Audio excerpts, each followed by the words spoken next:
La secció local d'Esquerra Republicana entrega el Premi Gorra Frígia pels seus valors republicans, com són la llibertat, la solidaritat i la democràcia, al professor i activista veïnal Pepe Ruiz Rodríguez.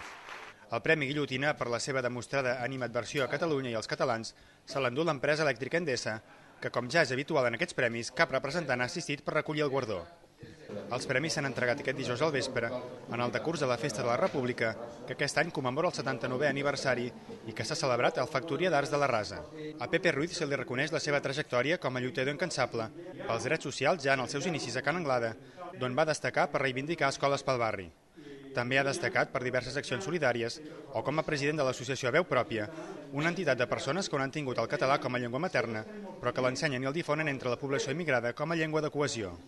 Nosaltres els diem que sí, que val la pena aprendre aquesta llengua, perquè aprendre aquesta llengua és com si arribessis allà i tinguessis la satisfacció de sentir-te un de més, t'apropa a aquest país. El Premi Guillotina reconeix a Endesa i al seu director general Borja Prado els perjudicis econòmics i socials causats al país i prenent en contra dels catalans amb un manteniment demostradament deficient de la xarxa elèctrica. L'acte ha comptat amb la presència d'alcaldes i regidors, així com una àmplia representació social i de diferents representants de partits polítics.